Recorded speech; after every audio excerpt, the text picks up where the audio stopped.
Open this door, Virginia. This house belongs to my boy, and I have the legal right to cross this threshold. The voice, sharp as shattered glass and coarse from decades of cheap Virginia Slims, sliced through the pre-dawn silence of the suburban Maryland cul-de-sac. It was exactly 6:14 in the morning. I was already awake, sitting in the heavy, unyielding stillness of my living room, a mug of black Maxwell House coffee cradled between my thin, liver-spotted palms. The porcelain was cold. I had been holding it since 4. I was waiting because I knew the storm was coming, and after 80 years on this earth, you learn to read the barometric pressure of human desperation. The day before, I had finally gathered the tattered, humiliated remnants of my pride and handed my daughter-in-law Amber a formal, notarized 30-day notice to quit. It was drafted by a legal aid attorney in Annapolis who looked at my worn cardigan and my shaking hands with a mixture of pity and professional detachment. I knew Amber wouldn't pack her Michael Kors bags and leave quietly. She was a creature fueled by the specific, toxic blend of modern entitlement and structural debt. But I had not anticipated this. I hadn't anticipated the heavy, synchronized thud of work boots on the wraparound porch I had scrubbed on my hands and knees with bleach just 48 hours ago. "Ma'am, this is Apex Locksmithing," a male voice called out from the other side of the solid oak door. It was a flat, bored, working-class Baltimore drone, the tone of a man who spent his days separating bitter divorcees and evicting tenants from foreclosed split levels. "We've been hired by the primary resident's spouse to gain entry due to a domestic lockout. We strongly suggest you step away from the door if you're inside." To him, it was an overtime rate on a Tuesday morning. To me, it was an act of colonial warfare. "Did you hear that, Virginia?" Amber shrieked, her voice vibrating with a triumphant venom that had poisoned every breakfast, every Sunday evening, and every quiet afternoon in my home for the last 8 months. "We are coming in whether you like it or not. You should have thought about this before you treated us like common vagrants. My husband's name is on the mail that comes to this address. He has established tenancy, and you can't just throw us out into the street." I remained entirely motionless, anchored into the deep, faded floral upholstery of my wingback armchair. My 80 years had taught me many things. I had lived through the collapse of the local steel mills, the slow death of my husband from black lung, the crack epidemic that tore through the outer rings of DC, and the quiet, insidious decay of the American middle class. But the most brutal lesson had arrived late, in the twilight of my life. There are certain people who are entirely hollowed out by greed, who mistake gentleness for weakness, and who can only comprehend the language of profound, undeniable, and public consequences. The assault on my sanctuary began. First came the high-pitched metallic whine of a cordless DeWalt drill, a sound that set my teeth on edge and vibrated through the floorboards. Then the sharp, grinding screech as the carbide drill bit into the heavy-duty Schlage deadbolt I had paid a local handyman $300 to install after my husband Arthur passed away.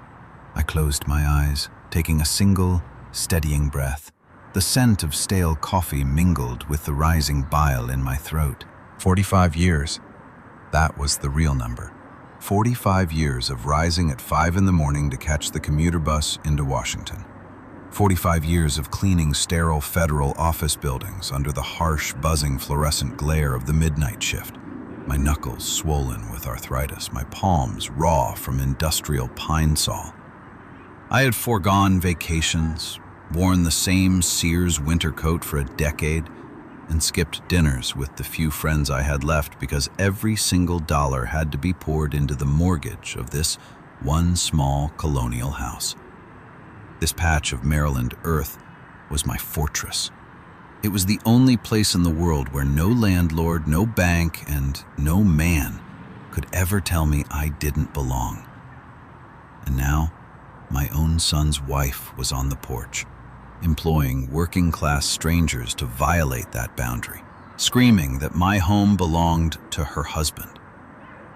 My son, Christopher, the boy I had raised alone after Arthur's lungs finally gave out in the winter of '79.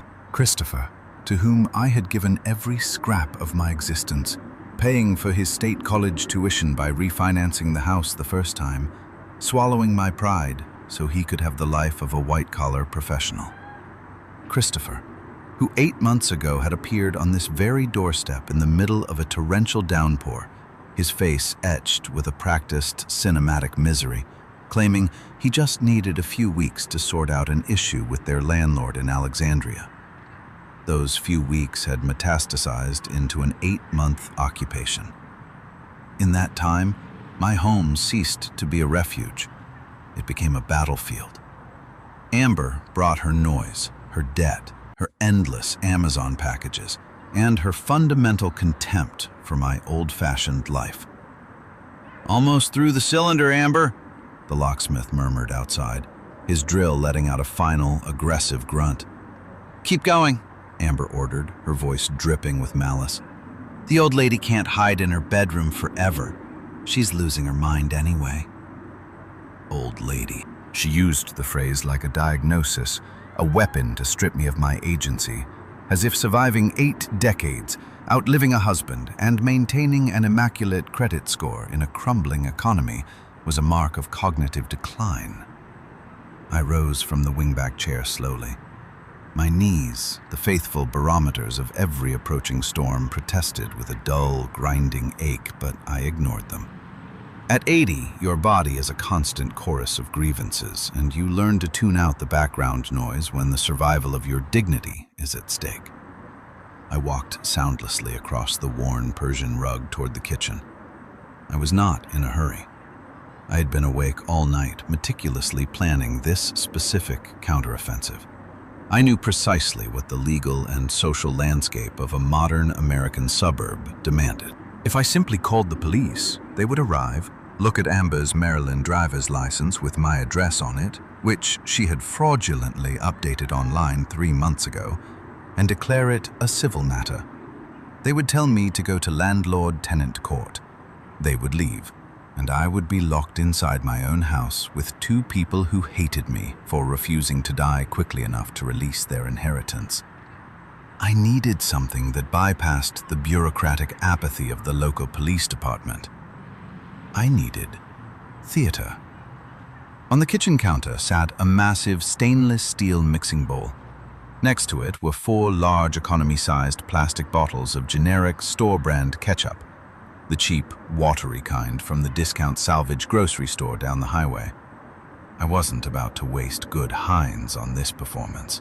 Tucked beside them was a small, concentrated bottle of red gel food coloring left over from a Christmas baking drive 3 years ago, and a gallon of corn syrup I kept in the back of the pantry. With methodical precision, I emptied the ketchup into the bowl. I poured in the corn syrup to give it that thick, glossy, arterial weight, and then I kneaded in the dark crimson gel until the mixture transformed from a bright, familiar condiment into something deeply unsettling, viscous and dark. It looked terrifyingly, convincingly real. I took 3 old, threadbare bath towels and a cotton nightgown I had intended to donate to Goodwill. I soaked them in the mixture, coating them until they looked like the aftermath of a violent home invasion. I returned to the foyer and began to arrange the scene with the eye of a forensic investigator.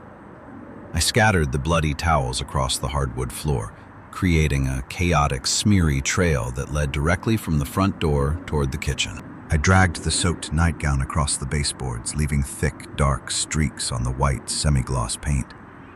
Finally, I stood before the oval mirror in the hallway. I took a deep breath, dipped my trembling fingers into the bowl of faux blood, and began to apply it to myself. I smeared it across the collar of my clean house dress, letting the heavy, sweet-smelling liquid drip down the fabric and pool over my apron. I dragged my palms through the mixture and wiped them down my bare forearms, into my neck, and across my forehead, pulling the sticky red syrup through my stark white hair until I looked like a specter from a midnight broadcast. The drill outside stopped with a sudden metallic snap. A heavy click echoed through the foyer. The deadbolt had been compromised. Yes, that's it! Amber's cry of triumph was piercing enough to wake the neighborhood. Now open it! Push it in! I heard the heavy brass handle jiggle, then turn. Amber threw her weight against the door, but it held firm. I had engaged the internal safety latch, the simple old-fashioned brass swing bar that Arthur had screwed into the frame 40 years ago.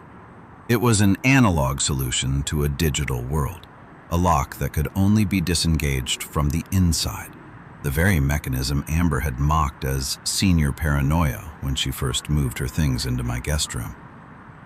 It won't budge! She shrieked, her voice cracking with frustration. There's another lock. Break it. Use the crowbar. Ma'am, that's a solid oak door and a reinforced frame, the older Thaqua replied, his tone shifting from boredom to genuine hesitation. If I take a pry bar to this, I'm going to destroy the jam. That's property damage. You told me you lived here and just lost your keys. I do live here. My husband is her son. Just break the damn door. I'm paying you $300 cash. The drill whined again, more violently this time, aimed at the brass screws of the swing latch. The entire door shuddered within its frame, the ancient wood groaning under the assault. My home, my sanctuary, the place where I had raised my boy and buried my husband, was being physically violated by a woman who had spent 8 months emotionally defiling my existence. The noise was deafening, a roar of pure, unadulterated entitlement. The door trembled one final time. Just as I heard the wood begin to splinter, just as the screws were about to rip from the frame, I reached up with my sticky, crimson-stained hand and smoothly slid the latch free. With a single deliberate motion, I pulled the door wide open. The silence that followed was absolute. It was a heavy, suffocating American suburban silence, more profound than any sound I had ever heard. Amber, poised to charge forward into the house with her phone in her hand, froze instantly on the threshold. Her eyes, covered in drugstore mascara, widened until they looked ready to pop from her skull. Her mouth, painted an aggressive shade of mauve, opened into a perfect circle of horror. But no sound came out. Behind her, the two locksmiths dropped their equipment. The heavy DeWalt drill clattered onto the concrete porch floor, its metallic thud echoing down the quiet, manicured street. The younger locksmith, a boy no older than 20, turned instantly pale, his chest heaving as he scrambled backward so violently he tripped over his own canvas tool bag and tumbled down the porch steps into my hydrangeas. The older Thaqua staggered back against the railing, his hands flying to his mouth. Oh, Jesus. Oh, my God. Lady, what happened? What did you do? Amber finally found her voice, but it wasn't a shout. It was a high-pitched, hyperventilating wail. Virginia?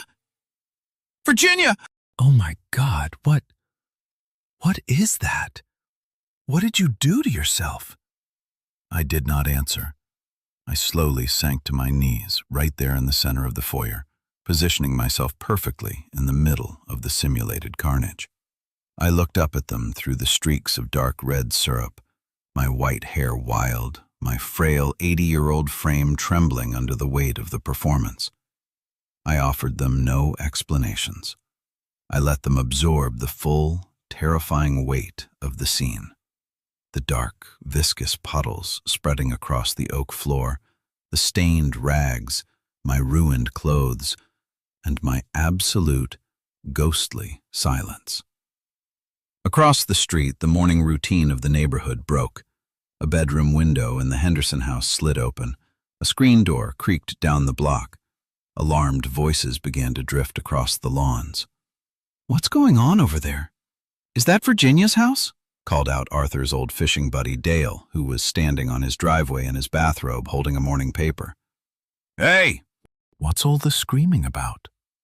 Amber turned toward the street, her hands shaking, her face a mask of absolute panic. She pointed a trembling finger at me, looking at the gathering neighbors as if she were trying to convince them she hadn't just committed a murder.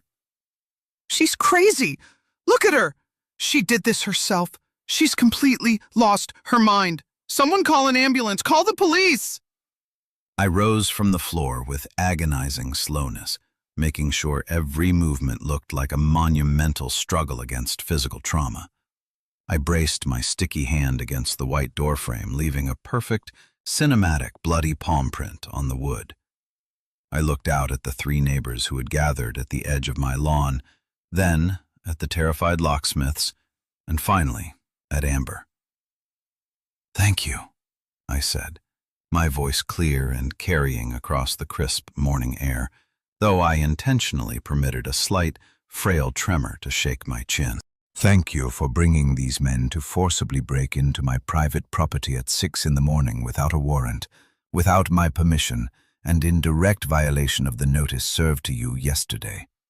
Now the whole neighborhood has witnessed it. The older locksmith turned on Amber, his face flushed with a mixture of terror and white-hot rage. "You told us this was your house. You showed us a utility bill. You said your mother-in-law had dementia and locked you out from her own safety." I shook my head with weary, elegant sadness. "This house is registered solely in my name, sir. It has been since 1981. The mortgage was satisfied 15 years ago. You were hired to commit a felony, breaking and entering by a woman who is currently trespassing on my property." Down the sidewalk, Mrs. Gable from the Civic Association approached, her iPhone held high in front of her face like a shield. "I'm on the phone with 911 right now, Virginia. I told them there's a break-in and an assault in progress. The sirens are coming from the bypass." Amber spun around, her voice cracking into hysteria. "Yes, good. Let them come. Look at what this maniac did. She's framing me. She's demented.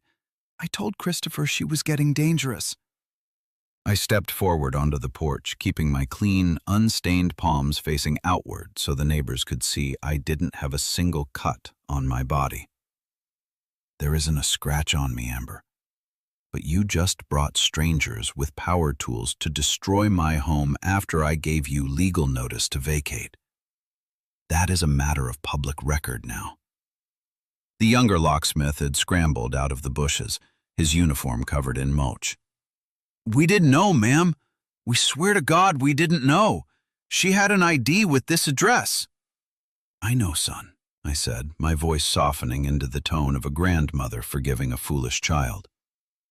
"And that is why I won't be naming your company in the police report. But I suggest you put your tools in your truck and leave before the county sheriff arrives and this becomes a corporate liability issue." They didn't wait for a second invitation. They grabbed their drill and bags, throwing them into the back of their work van with a frantic metallic clatter, and peeled away from the curb with their tires screeching against the asphalt. Amber was left standing entirely alone on my porch, her hands clenched into fists, her expensive highlight job catching the first yellow rays of the Maryland sun. The righteousness was draining out of her, replaced by the raw, ugly desperation of someone who realized her bluff had been called in front of the people she wished to impress. "This isn't over," she hissed through her teeth, stepping closer to me so the neighbors couldn't hear. "Christopher has rights.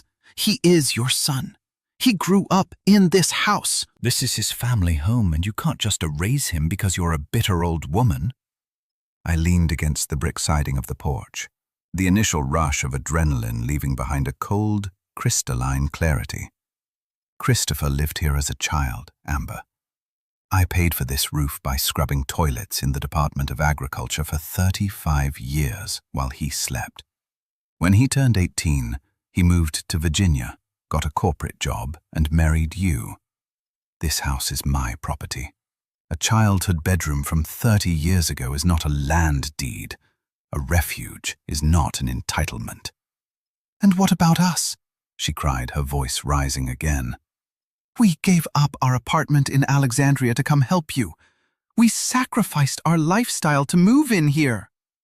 What lifestyle, Amber? I asked, my voice flat and unyielding. The apartment you were 3 months behind on rent for? The one I was secretly wire-transferring Christopher money from my savings to maintain? The job at the boutique you quit 2 weeks after the wedding? You don't work. You have never worked. You live off my son's salary, a salary that hasn't existed since February because he was laid off from his firm and was too proud and too terrified of you to admit it. The color drained completely from her face. I had hit the bullseye. Yes, I continued, stepping closer, letting the smell of generic ketchup and corn syrup wash over her. I know he was laid off. I know you both have been draining my checking account through the joint overdraft protection I foolishly left open for emergencies. I know about the Chase credit card Christopher opened by forging my signature on a pre-approved mailer 3 months ago. I know about the collection notices hidden in the bottom of your laundry hamper. The silence on the street was total now. Dale and Mrs. Gable stood on the sidewalk, their eyes wide, taking in every word of the domestic ruin being laid bare on my front steps. Amber stammered, her lips trembling as she fell back on her final, desperate defense. You never wanted me here. From the very first day, you made me feel like an outsider. You looked down on me because I didn't come from your generation of misery. I felt a profound, bone-deep weariness settle into my spine. I welcomed you, Amber. I gave you a clean room, a roof over your head, and my dinner table when you had nowhere else to go. The only thing I ever asked for in return was a modicum of respect. And instead you treated me like an inconvenient tenant in my own home. You threw away Arthur's favorite armchair because you said it smelled like an old man. You reorganized my kitchen without asking, criticized my food, and told your friends on the phone that you were just waiting for the property to pass to Christopher so you could flip it and move to Charlotte. You wanted the house, Amber, but you didn't want the woman who built it. The distant wailing scream of county police sirens grew louder, turning the corner into the subdivision. Amber heard them, and for the first time a genuine, unsimulated terror flickered in her eyes. The arrogant, white-collar confidence vanished, replaced by the panicked realization that she was a 34-year-old woman with no money, a laid-off husband, and a potential criminal charge for breaking and entering. When the deputies get here, I said quietly, stating it as simple fact, I am going to show them the deed. I am going to show them the legal eviction notice served yesterday. I am going to show them Mrs. Gable's video recording of your taqua drilling through my door. And then, I am going to let the state of Maryland decide what happens to you. She took a step back down the porch stairs. Christopher won't let you do this. He'll stop you. Christopher isn't here, is he? I said, and for the first time a note of real maternal heartbreak cracked my composure. That's the truth of it. You came here alone with the taqua because he didn't have the stomach for it. He's sitting in a Motel 6 off Route 1, waiting for you to do the dirty work, just like he's let you make every bad decision in his life because it's easier than being a man. 2 blue and white county cruiser cars pulled up to the curb, their strobe lights painting the morning mist in violent shades of red and blue. The doors swung open, and 2 deputies, one an older man with a silver mustache, the other a young woman with her hair pinned tightly under her campaign hat, approached the porch with their hands resting instinctively near their utility belts. They took in the scene with the immediate, hardened skepticism of American law enforcement. They saw me, an 80-year-old woman covered in what looked like a bloodbath, standing next to a splintered doorframe, and Amber shaking on the bottom step. "Who called 911?" the older deputy asked, his voice booming across the lawn. "I did, officer," Mrs. Gable called out from the sidewalk, holding up her phone. The daughter-in-law brought a commercial tuckwa to destroy Virginia's door at 6 in the morning. We have it all on video. Virginia is 80 years old and lives alone. The female deputy stepped onto the porch cautiously, her eyes scanning my clothes. Ma'am, are you injured? Do we need to dispatch an EMT to this location? I raised my arms, showing my clean, dry skin beneath the syrup. I'm not hurt, deputy. Thank you. This is generic brand ketchup and food coloring. It was a necessary tactical precaution to ensure your department didn't dismiss this as a civil family dispute and leave me unprotected. The two deputies exchanged a long, weary look. The older one's eyes narrowed as he looked at Amber. A precaution against what, ma'am? That woman is my daughter-in-law, I said, pointing directly at Amber. She and my son have been residing here as guests for 8 months. Yesterday afternoon, after discovering extensive financial fraud committed against my estate, I served them with a legal 30-day notice to quit, prepared by legal aid. This morning, she returned with power tools to force entry into my home while I was inside. My neighbors witnessed the entire event. Dale stepped forward from the sidewalk, his voice firm. That's the absolute truth, deputy. I saw the Tehua drilling out the deadbolt. The girl was screaming that the house belonged to her and she was coming in by force. The older deputy turned his full, intimidating attention toward Amber. Ma'am, do you have a lease agreement for this property? Is your name on the deed? Amber's face crumpled. The defiance evaporated into a calculated, tear-soaked performance of victimhood. She sank onto the bottom step, her head in her hands. "This is my husband's home," she sobbed. "She threw us out into the street yesterday for no reason, officer. We have nowhere to go. All our things are inside. My medication is in there." The female deputy pulled out a small notepad. "Is your name on the title of this home, ma'am? Yes or no?" Amber hesitated, looking around the yard for an escape route, before whispering, "No, but he's her son. He has a right to his father's house." "That's not how property law works in this state, ma'am," the deputy replied coldly. Without saying another word, I turned and walked back into my house, my shoes sticking slightly to the kitchen syrup on the floor. I went to the antique secretary desk in the den, retrieved the heavy embossed leather folder containing my original 1981 deed and the 2011 mortgage satisfaction letter from the bank, and walked back out onto the porch. I handed the documents to the older deputy. He inspected them thoroughly under the bright morning light, checking the county seals and the dates. "Everything is in order, Mrs. Salazar," he said, handing the folder back to me. He then looked down at Amber with a face like stone. "Ma'am, you have no legal authority to breach this residence. The owner has revoked your permission to be on this property. Your actions this morning constitute attempted breaking and entering and criminal trespass. You are lucky Mrs. Salazar isn't pressing charges against the Tehua, or you'd be in the back of my cruiser right now for solicitation of a felony." "But my clothes, our computers!" Amber screamed, her voice cracking as she realized she had lost everything. "Your belongings are packed," I said flatly, cutting through her hysterics. "I spent all yesterday afternoon placing your things into 5 heavy-duty Home Depot moving boxes. They are sitting right there in the living room, sealed and labeled. You may retrieve them now under the direct supervision of these officers, and then you will leave my property." The older deputy nodded. "That is more than fair. Deputy Miller, accompany the suspect inside to retrieve the boxes.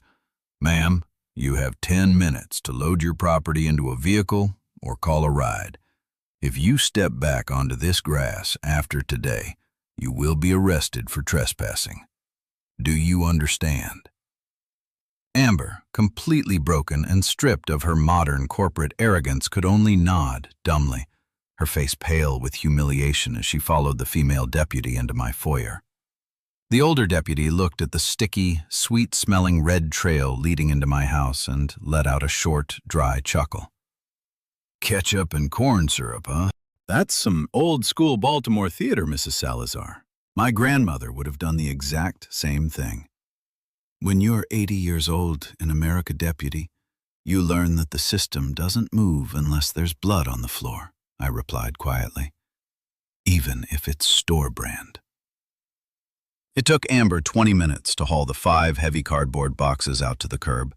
Her movements were frantic and embarrassed, her eyes locked on the ground to avoid the gazes of Dale, Mrs. Gable, and the other neighbors who remained on the sidewalk, watching the eviction of the neighborhood bully. She tried calling Christopher 6 times while loading the boxes. I could hear the faint, repetitive buzz of her phone through the screen door. Every call went straight to voicemail. My son had completely abandoned her to the consequences of the plot they had cooked up together in their motel room.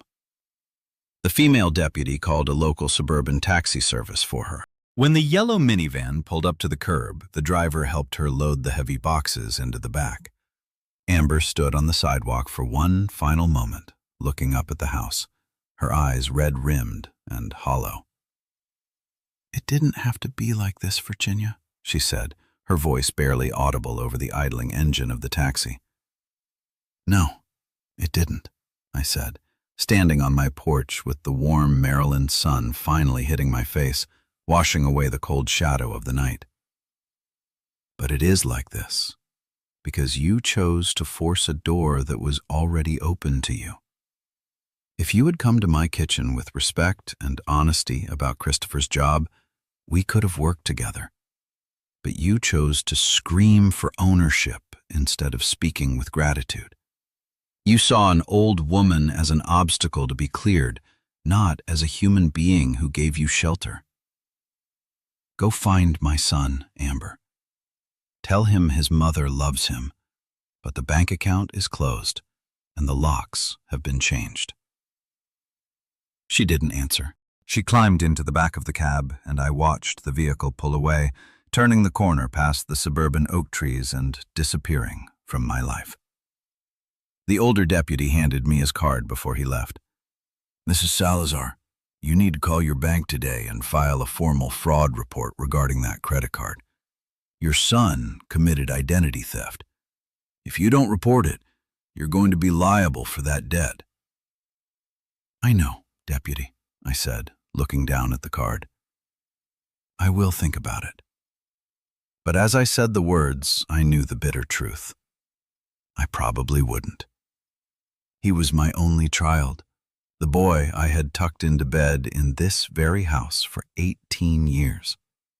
I had evicted his toxic life from my home, but I couldn't find the strength to put him in a federal penitentiary. Some boundaries can only be pushed so far. When the police cruisers finally drove away, the cul-de-sac returned to its sleepy Sunday morning quiet. I walked back inside, shut the heavy oak door, and locked the new brass security chain. Only then, in the absolute privacy of my empty house, did I allow my 80-year-old body to tremble. Only then did I let the crushing, suffocating weight of the last 8 months sink into my bones. I looked at the mess in my foyer, the drying, sticky puddles of generic ketchup, the stained towels, the ruined nightgown, the theatrical red handprint on my pristine white trim. It had worked. I had outsmarted them. I had saved my home from the modern machinery of elder abuse and familial greed. But as always, I was the one left to clean up the mess. I took off my stained house dress, letting it fall to the floor in a sticky heap. I went to the utility closet, filled a plastic bucket with scalding hot water, and poured in a generous cup of ammonia and bleach. I grabbed the scrub brush. Kneeling on the hard wood floor, my arthritic joints crying out in protest, I began to scrub. The soapy white bubbles turned a pale, sickly pink as they lifted the corn syrup from the grain of the oak. I had to change the water 4 times before the floorboard shone clean again. It took me nearly 3 hours of hard, methodical physical labor. But it was holy work. With every stroke of the brush, I was washing away their presence, their greed, and their contempt. I was reclaiming my territory inch by inch, forcing my mind to go entirely blank, processing nothing but the simple, restorative act of sanitizing my own space.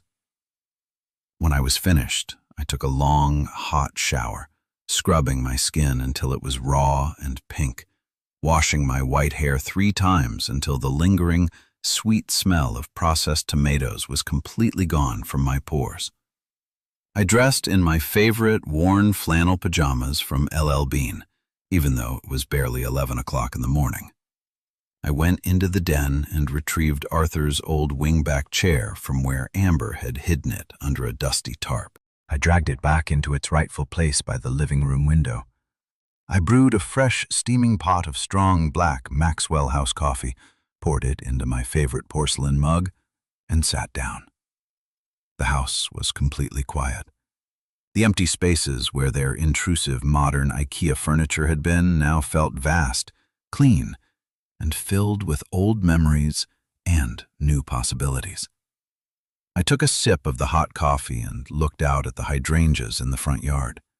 For the first time in 8 months, I could breathe. I could truly, deeply breathe. The landline phone on the wall began to ring, its sudden mechanical bell echoing through the quiet house. I tensed for a moment, expecting Christopher's voice, expecting more tears, more excuses, or more threats from a motel room down the highway. I walked over and looked at the small digital caller ID screen. It wasn't my son. It was the automated system from First National Bank of Maryland, Fraud Detection Department. I stood there listening to the phone ring into the empty room, looking at my clean oak floors and my husband's chair. I reached out my hand, paused for 3 long seconds, and then I picked up the receiver.